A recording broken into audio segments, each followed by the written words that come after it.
a term that is used within the invisible illness community. A lot of people experience this, and it's called medical gaslighting. And it's strange when somebody continues to tell you that nothing is wrong with you.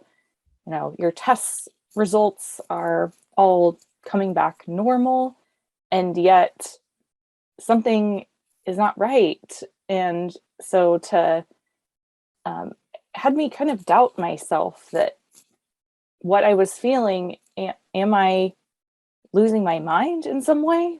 Like, I think that I can't use my hands right now, or my eye is all droopy, or I can't smile, but yet all the test results were normal. Just a little taster of what is coming up on the show. But first, please do like this video and subscribe to the channel. And also tell your friends and family about this podcast. Please let us know in the comments if you would like to hear any particular topic in relation to sleep or health. Then I will create a show especially for you, just for asking the question. So let's get on with the show.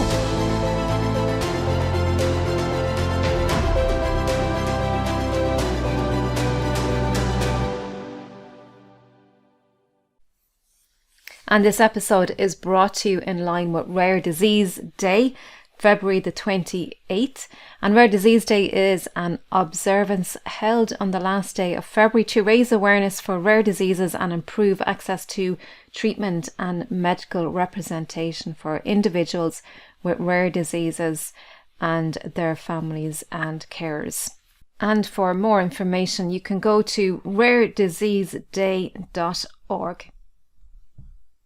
Welcome everyone back to the Empowering Family Health podcast. Today on the show, I have a wonderful guest who is going to share a life experience that she had, which will really help you to become even more empowered and really help you through any difficulties that you have in life. And Sarah's going to unfold all of that through a chronic illness that she had. Let me introduce Sarah first before I bring her on. Let me read out some of her bio. Sarah is a resilience coach and a rare disease advocate. Prior to Sarah becoming a coach, she worked as a cosmetologist and enjoyed helping people feel beautiful and confident in their own bodies. And Sarah really quickly realized that her career working behind the chair was unsustainable because of frequent episodes of MG muscle weakness. She's going to tell us all about that. And she especially had that in her hands, which really affected her work, obviously. Sarah worked as a coach prior to her diagnosis and saw the positive impact coaching had on her own life. So she decided to become a coach herself. And now, instead of being a hairapist in the beauty industry, Sarah is able to help people in a different and even more profound way through the framework of coaching. And she especially loves working with women in leadership roles, as well as other folks living with invisible chronic illnesses. And her partnership with clients, Sarah helps folks to shift their focus away from how they are limited and to tune into their own creativity, reinvent their relationships with their bodies so that they can be in tune with what they need and create in their lives based on what they can do despite the challenges. So this is really, really powerful stuff. Sarah, you're very welcome to the podcast. Thank you so much for having me. You're welcome, Sarah. I'm really excited to talk to you today and really uncover, because this is something that we haven't really touched on before in the podcast, all about invisible illnesses and chronic diseases. But first, before we dive in, Sarah, can you tell us a little bit about yourself and your own experiences in this area? Yeah. So prior to becoming a coach, you shared a little bit about my diagnosis process. I was in the middle of a blow drying class working at a salon, and all of a sudden I became unable to pull the round brush through the hair, and I was holding the blow dryer, and it felt like as heavy as a bag of cinder blocks. Wow. And I didn't know what was happening. Here I am, in my mid-20s, and this is all new to me. Why would my hands suddenly not be working. And so, yeah, moving forward, a lot of doctor's visits later, I finally received a diagnosis. And my diagnosis is myasthenia gravis, which is a neuromuscular disease that impacts when the nerves send the signal to the muscle is not able to receive that signal because Right. it's blocked.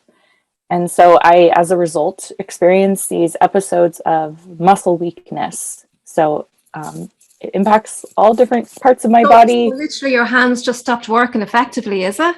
Yeah. And And that's really hard to, and you're only 20 in your 20s, so that's really young.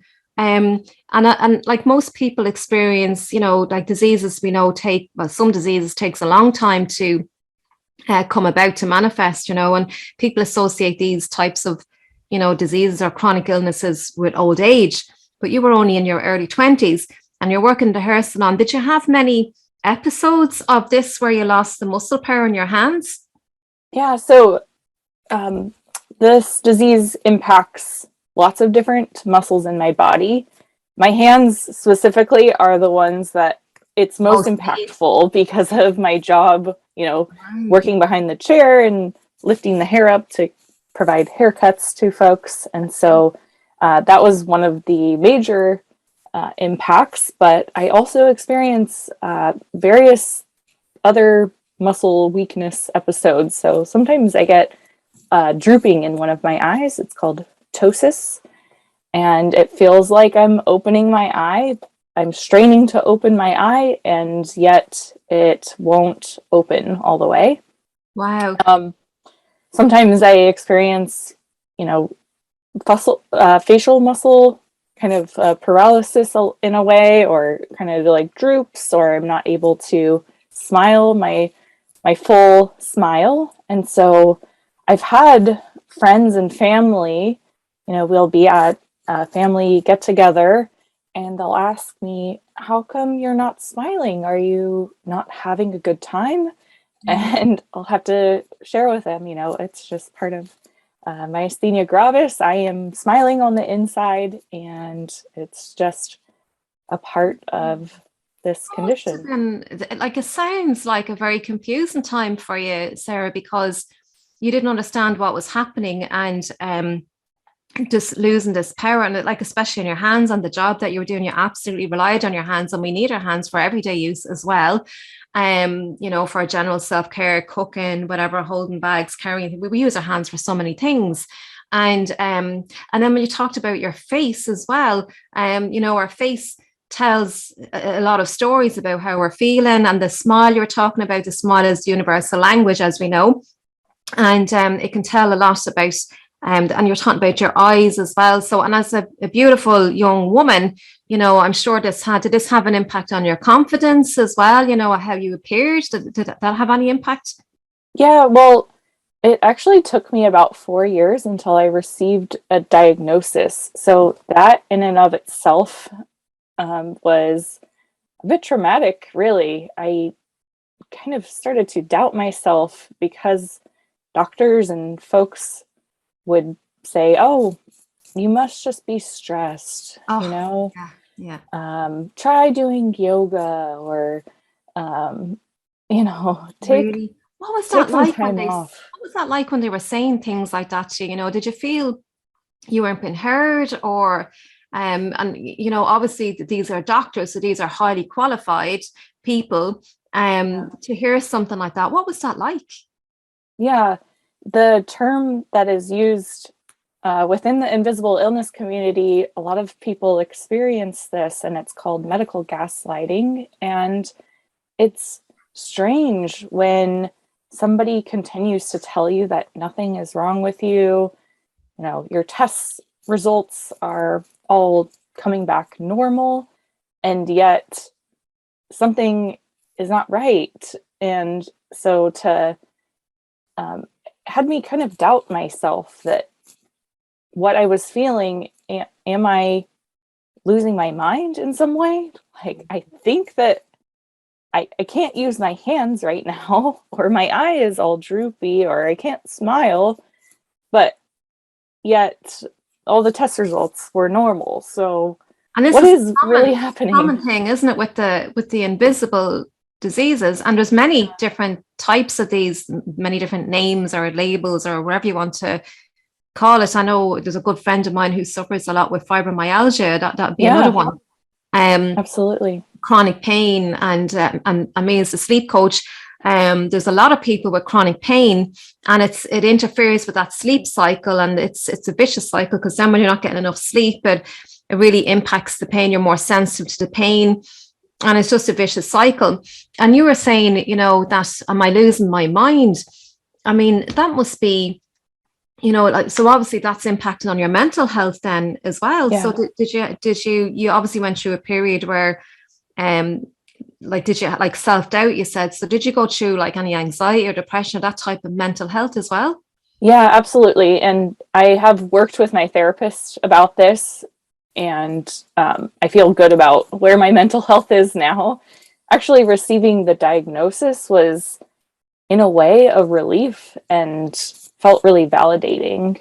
As weird as that is to say, because nobody wants to, have a diagnosis of a chronic illness that there's no cure for it. But in a way, it really was a It's an relief. acknowledgement that Yeah. what you're saying is true, and that people believe you. And Yeah. and I really get, and Sarah, I really just want to acknowledge you for sharing this story as well, because it takes a lot of courage to share a story like this, and a lot of vulnerability, I guess, to share this, because there is a lot of stigma with these chronic illnesses, and people tend to, they don't understand, and it's very hard to explain how you're feeling, and and to be not believed. And even your own family were wondering when you're at your parties, are you not having fun? So this is the perception, and it's nobody's fault, but there's a lot of misunderstandings, and that can be frustrating in and of itself as well. Absolutely. Yeah. So tell us, so how long have you been experiencing, or since your diagnosis, how long has it been since you've been experiencing this type of chronic pain? Yeah. It's been about 2.5 years since my diagnosis. And like I mentioned before, I was having symptoms for about 4 years prior to that. And they were quite sporadic and happened here and there. And so I didn't really connect that all of the things were related. And so, yeah. That's one of the things that I'm just curious, because you're so young, and when you were diagnosed, was one of the things that doctors, because I hear this often, this is why I'm asking, was one of the things the doctor said to you was, oh, maybe it's growing pains? Something to do with, because I do hear that quite a lot with people, especially with the fibromyalgia, young people, oh, it's growing pains.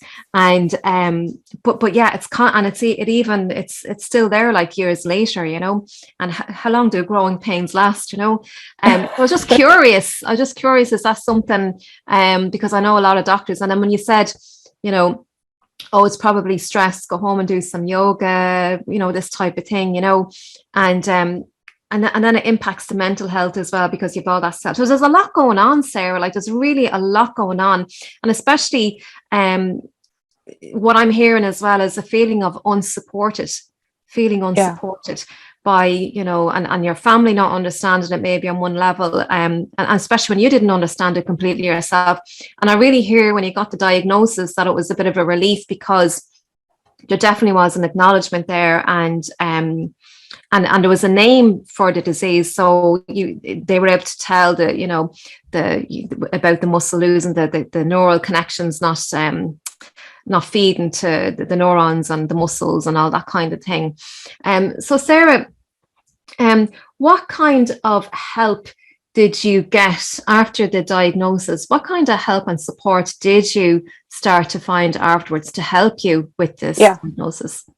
Well, once there was evidence to prove that this was what was going on, and I received the diagnosis, then the doctor was able to prescribe some medication that can help my quality of life.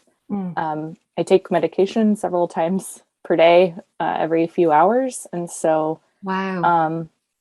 I'm grateful that there is something that can help. Though MG is a rare disease, about 65,000 people in the US live with MG, which is quite a lot of people, but in the scheme of things, it's a small number.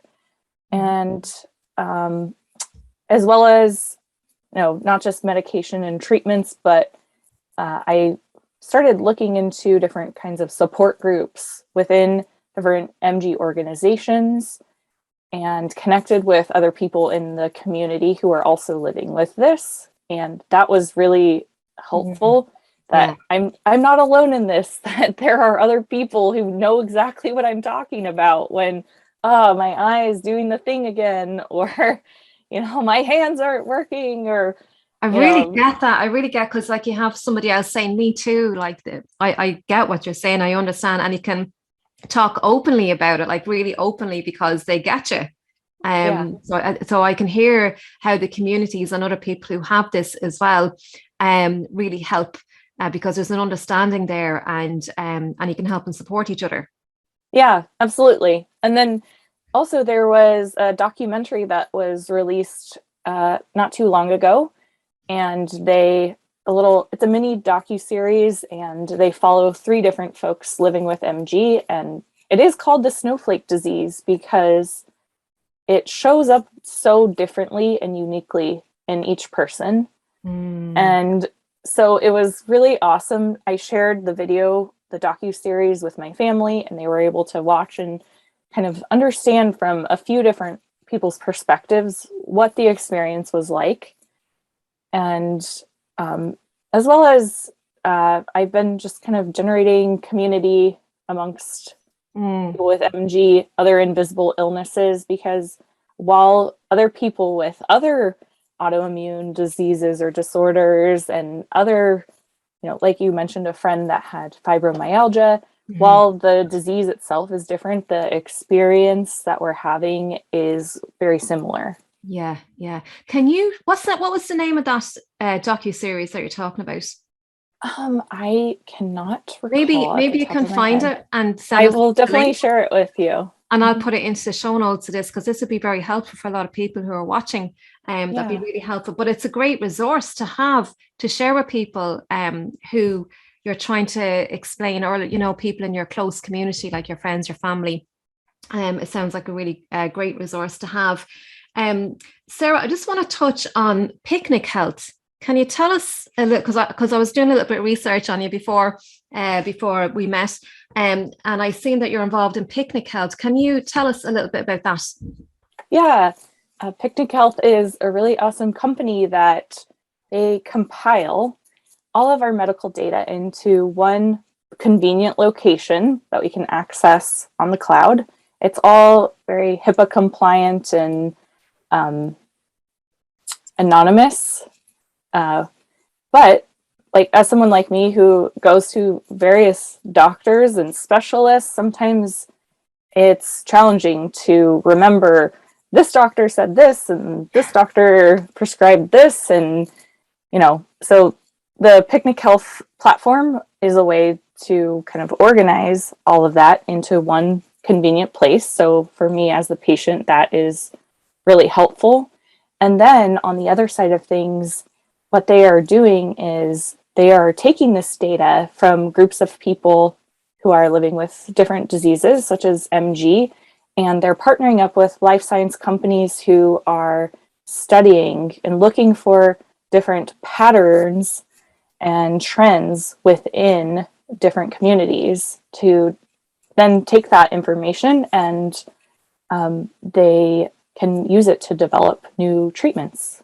It sounds really awesome. Really, and from what I can hear, like, this is really important stuff, Sarah, because people who are experiencing these chronic diseases, by giving this information to companies like Picnic Health, they can find more information. It's like a research kind of a company, it sounds like, and the research and all of this, coming up with treatments, as you say. And I think it's really important that they have your data, from your experiences and your medical history, if you like, on this. So that's Picnic Health, and I've seen you on that website, and a little testimonial from it in there as well. I've seen it, and I thought that was really great. So you're also involved in, so you're a real advocate for health as well, and really empowering people to look after their health and self-care and all of that. And you're involved in another project with Dr. Hans Parrish, who's a very good friend of mine. We have to give him a little mention there. So hello, Hans. And it's called the Healthy Neighborhood Project. Can you tell us a little bit about that? Yeah, I think what I've come to realize through dealing with all of these health challenges is that our health truly is our number one gift that we have. Without our health, we don't have a good quality of life. And so the intention behind the Healthy Neighborhoods Project is this kind of grassroots movement to invite our neighbors to participate in what's called like a 60-day challenge where you adopt. Yeah. It was actually developed or kind of inspired by the Tidy Towns Project. I'm sure you're familiar. Yes. Yeah, very well known in Ireland. Yeah.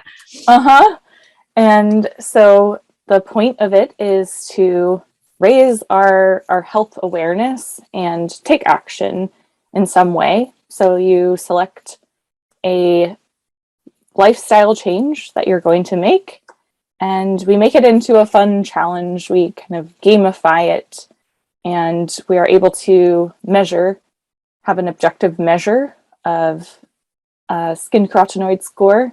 And with that, we can just track our improvement and see where we're at. And I love that. Make it fun. It's like a community level based project. I love this, Sarah, because it's creating the awareness, and I think that's what's missing for a lot of people. A lot of people take their health for granted until it's too late, until they're diagnosed with something, and this might be any kind of disease, or whether it's autoimmune or invisible, or any kind of disease or illness. Because even sleep, when people are not sleeping well, it's usually it's a lifestyle factor. And so you're looking at all the different areas of life, and you're asking people to choose one area. Is that right? To change? So you're making it simple. That's what I can hear. You're making it really simple because you want to make it fun, because people won't take part in challenges if it's not fun. So that's what I can really hear. So it's a 60-day challenge. So what does it involve? So it involves taking a score of your carotenoids, which is like your antioxidants, is it, in the skin? The ability for the body to remove toxins in the body. That's what that is. Can you explain a little bit about that? Yeah, there is a device that scans the palm of your hand in 30 seconds or so, and it gives you a score. So it can just kind of give you a benchmark for where you're at. Because sometimes when we make a change, we don't really know, is it impacting my health or well-being? Am I doing better or worse? I don't know. And so this is just the objective measure that can share with us where we're at, and then so we can see the results, the improvements. And really because we could, and as human beings, we're very impatient as well. We like to see results really quickly. And so what's in that for me is, we may make changes in our lifestyle, or whether we're eating more healthily or exercising more or moving more. Sometimes people don't like the word exercise, maybe doing more meditation or stillness, whatever it is. And we expect to see results within a few days or whatever, but it can show up when we take the second test and we compare. We can see a drastic improvement, although we might not necessarily feel it. But what's happening is you're enabling your body even more to be able to fight any diseases or remove, because being able to remove toxins in the body is really, really important, because it enables our body to do its job more effectively. And I really believe that our bodies are very intelligent. They're highly intelligent. We've thousands and thousands of cells in our body, and they all communicate and actually talk to each other. And each cell is like a cell factory. It breathes. It has its own waste system. it's a life form in and of itself. So the cells are really, really important, and they die and new ones are created, and there's thousands of processes that go on in the body. But the body has a massive ability of high intelligence to repair and heal itself. And when we provide the right environment, the body just goes and does what it needs to do. We don't necessarily need to know how, but just to nourish our bodies and our minds as well, which is really important. So Sarah, we're coming near the end of our conversation here, and how can people get involved in this project? Yeah, the Healthy Neighborhoods Project. They can reach out to either you or I, and we can get them squared away and have them start the challenge. And we offer it's community. They can start anytime, is it? They can start anytime? They can start anytime. It's a 2-month commitment, and then you can reevaluate from there. And it's a Facebook community as well. Absolutely. And there are weekly campfire chats. Love that. Where we get to check in with our neighbors and see where we're at. And so there's a lot of different resources there and support in the 60-day challenge. So I really get that. So that's brilliant. That's really, really great. Sarah, where can people find you if they want to reach out and work with you in your business? Yeah, they can email me, or I have Instagram or Facebook or LinkedIn. So you're all over the place. Just search for your name. Yeah, I'll share with you my links, and you can add them in the comments below. Great. Yeah, I'm going to put them all in the show notes, Sarah.